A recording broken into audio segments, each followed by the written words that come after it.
ज्ञान गंगा गीता दर्शन पूर्व प्रसंग में आप श्रवण कर रहे थे। वैराग्यवान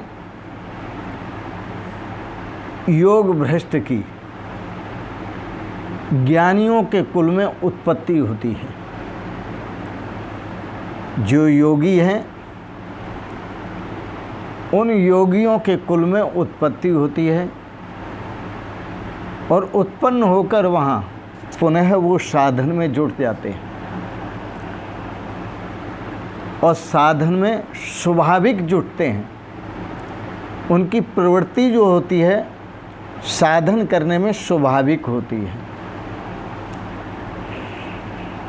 आज के प्रसंग में आप श्रवण करेंगे गीता दर्शन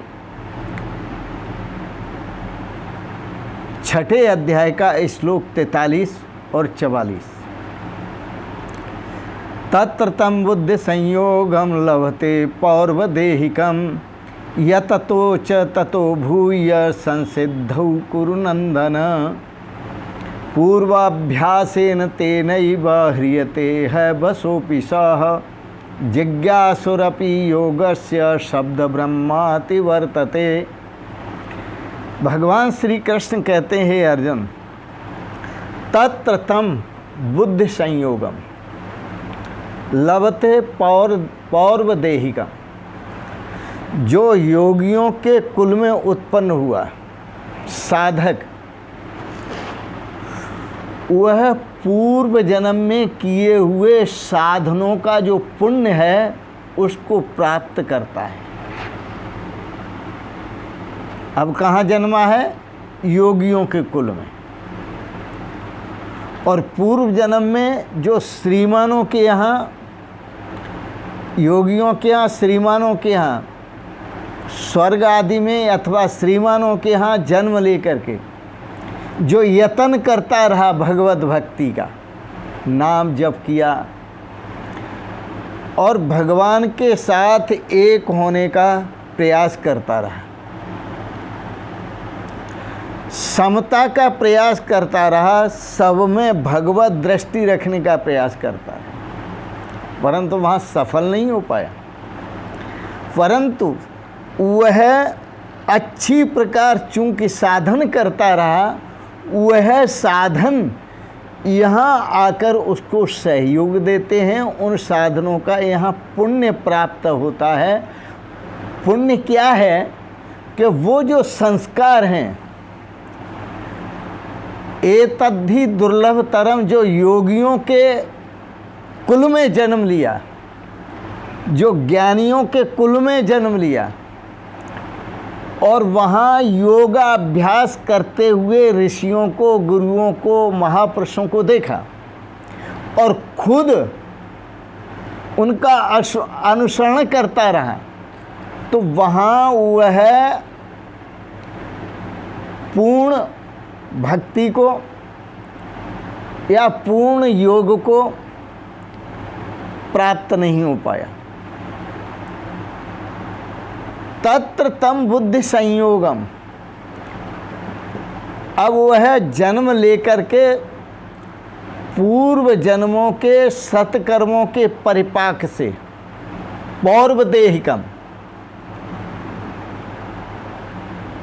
श्लोकों का अर्थ, शब्दार्थ देखें, वहाँ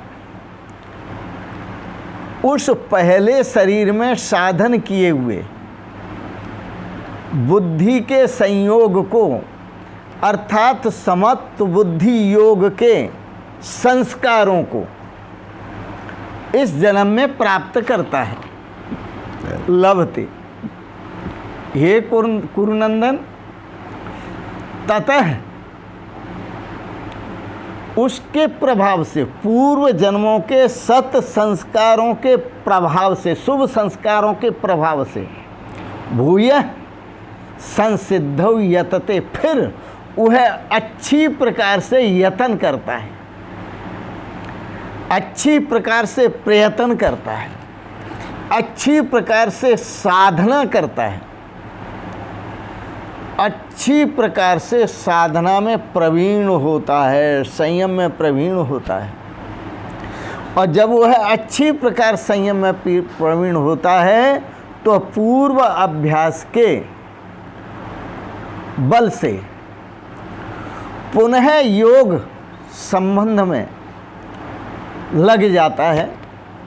तो यही कथन भगवान श्री कृष्ण कहते हैं कि पूर्व अभ्यास के संयोग से, बल से वह पुनः साम्य योग की प्राप्ति में लग जाता है, साधना में लग जाता है। तो पूर्व अभ्यासेन तेनैव ह्रियते है वशोऽपि सः जिज्ञासुरपि योगस्य शब्द ब्रह्मा अतिवर्तते। ऐसा जो जिज्ञासु है वह जिज्ञासु अवश्य अपि तेन पूर्वाभ्यासेन विषयों के वश में हुआ भी, संसार के विषयों को भोगता हुआ भी, अनासक्त भाव से भोगता हुआ भी, विषयों के वश में होता हुआ भी पहले के अभ्यास से, पूर्व अभ्यास से न, पहले के अभ्यास से ही निसंदेह ह्रियते, भगवान की ओर खिंचता है, भगवान की ओर आकर्षित होता है। वह संस्कार उसे, पूर्व जन्मों के शुभ संस्कार उसे भगवान की ओर आकर्षित करते हैं।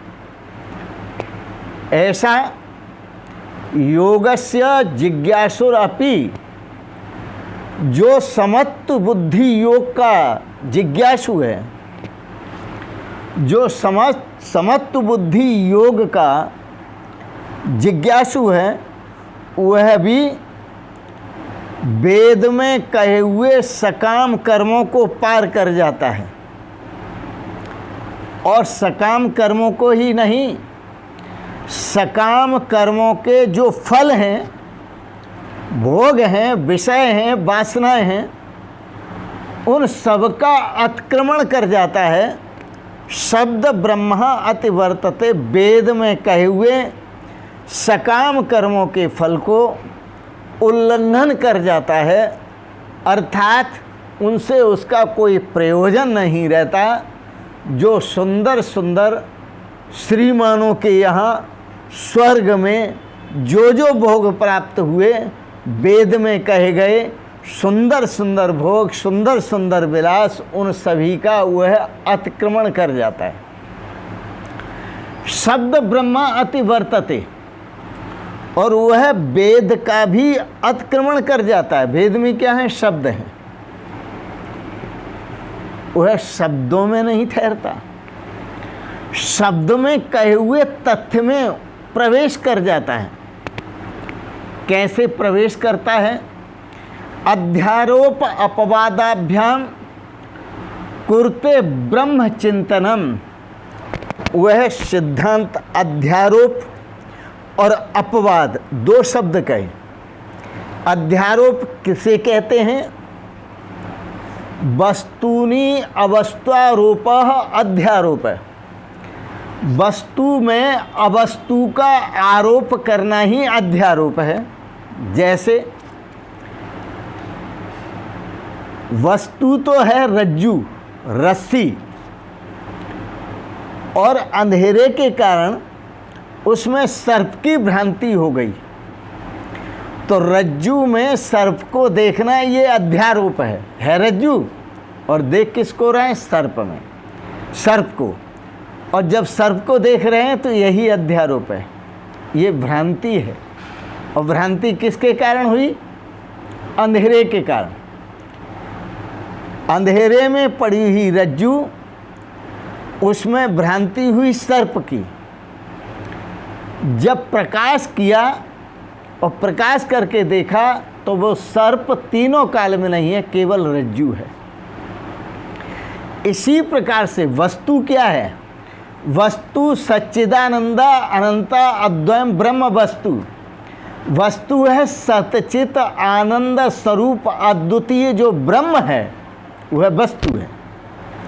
और उसमें जगत का आरोप करना, संसार का आरोप करना, ब्रह्मांड का आरोप करना, अवस्तु का आरोप करना है। और ये आरोप हो क्यों रहा है? क्योंकि हम अज्ञान में जी रहे हैं, अज्ञान रूपी अंधेरी रात में जी रहे हैं।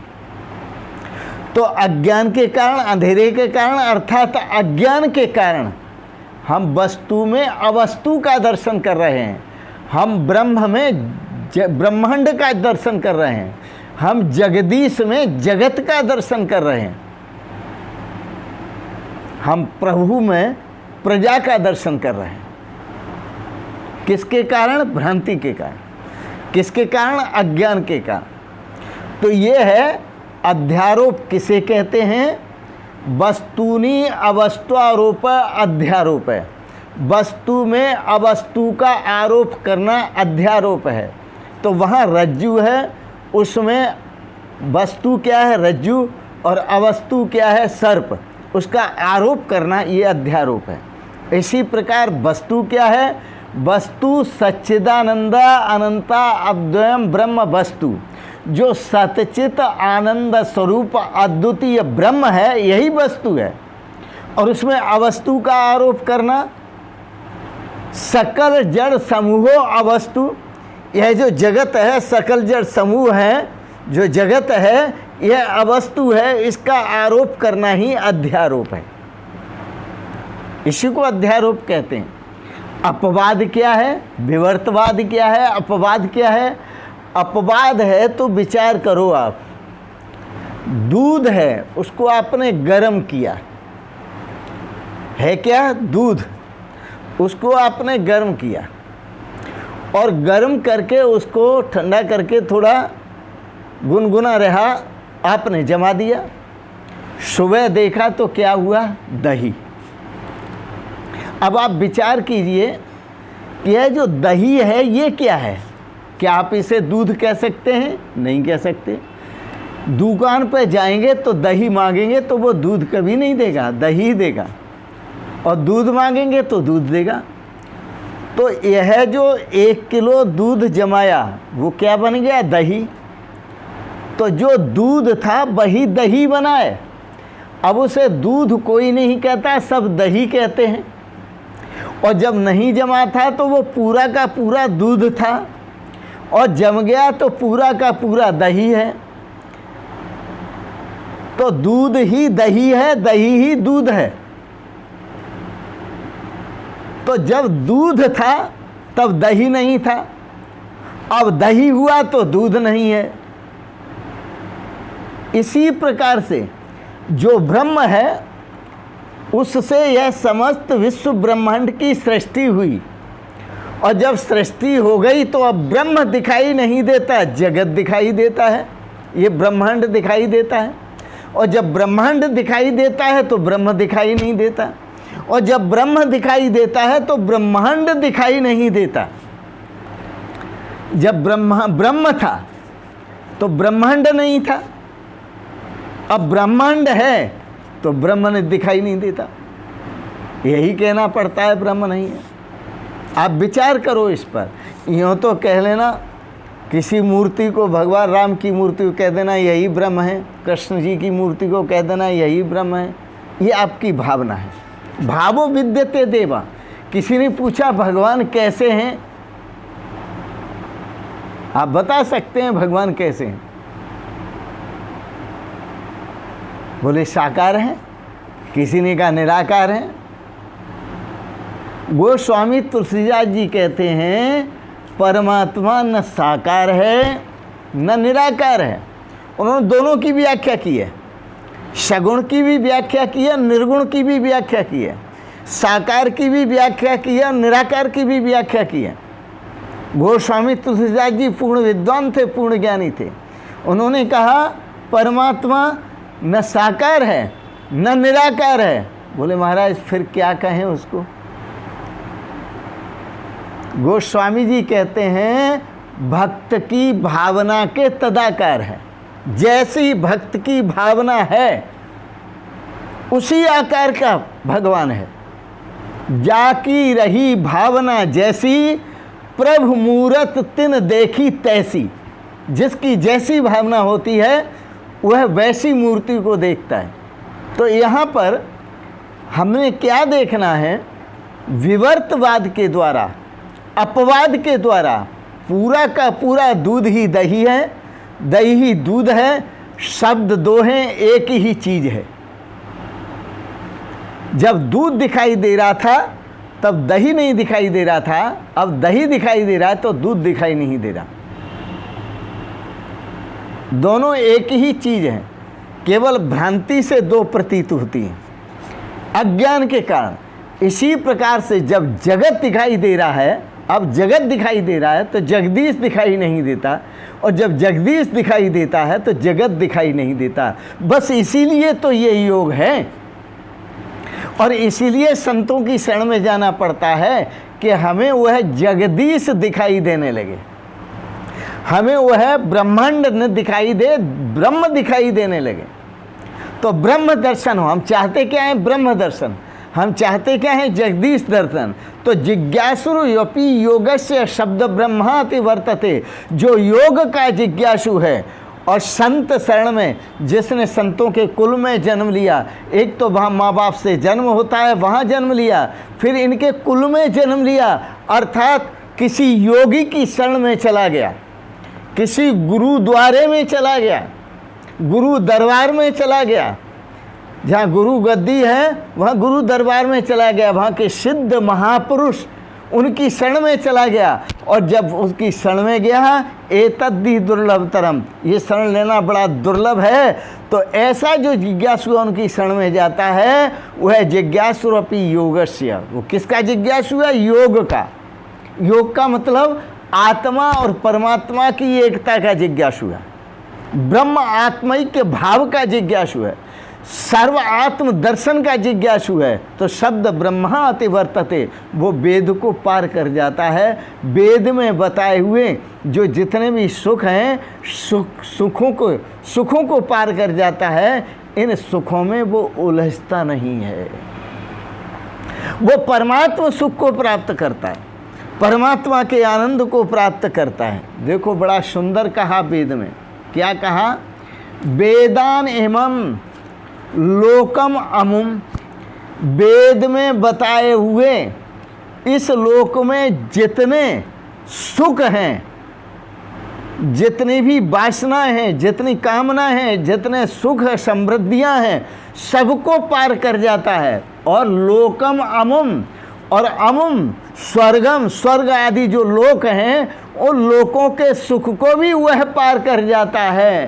परित्यज्य, इस लोक के सुख को भी त्याग देता है, और स्वर्ग आदि के परलोक के सुख को भी वह त्याग देता है। त्याग करके आत्मानम अनुच्छेद, वह केवल आत्म दर्शन को चाहता है, वह आत्मा परमात्मा की एकता का दर्शन चाहता है, वह ब्रह्मात्म के भाव में स्थित होना चाहता है।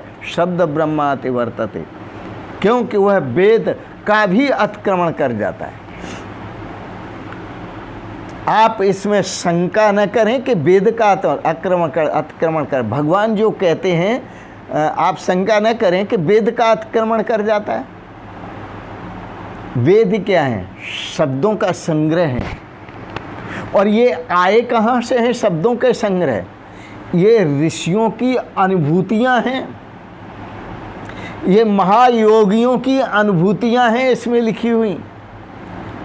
तो जो अनुभूति लिखी है, तो अनुभूति रह गई उन ऋषियों के पास, और शब्द मिले वेदों को। तो वेद में शब्द हैं, और उस अनुभूति को जो वेदों में लिखा है, उन अनुभूतियों को, ब्रह्मात्मक के भाव की अनुभूति को यदि आप प्राप्त करना चाहते हैं, तो गुरु की शरण में जाना ही पड़ेगा। गुरु ही एक ऐसा साधन है जो आपको ब्रह्म प्राप्ति का, ब्रह्मात्मिक प्राप्ति का अनुभव करा सकते हैं। इसलिए यहाँ कहा आत्मानम अनुच्छेद, केवल ब्रह्मात्मिक भाव की प्राप्ति की इच्छा रखो, केवल योग प्राप्ति की, निष्काम कर्म योग प्राप्ति की इच्छा रखो, और निष्काम कर्म योग की प्राप्ति की इच्छा होगी, तभी आप उस ब्रह्मात्मैक्य भाव में स्थित हो सकेंगे, आत्मा को परमात्मा में स्थित अनुभव कर सकेंगे, आत्मा और परमात्मा की एकता का अनुभव कर सकेंगे और आप कह सकेंगे ब्रह्मैवेदं सर्वम, आत्मैवेदं सर्वम, नारायणैवेदं सर्वम, वासुदेवमेदं सर्वम, ओम एवेदं सर्वम, अहम एव इदं सर्वम। ओम। आज के प्रसंग को यहीं विराम देते हैं। आपने गीता पर दार्शनिक विचारों को श्रवण किया, इसके लिए बहुत बहुत अनुग्रहित हैं।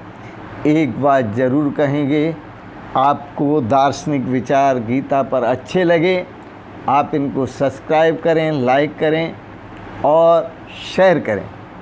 इन शब्दों के साथ ही आप सबको सादर प्रणाम करते हुए ओम शिवोहम शिवोहम शिवोहम।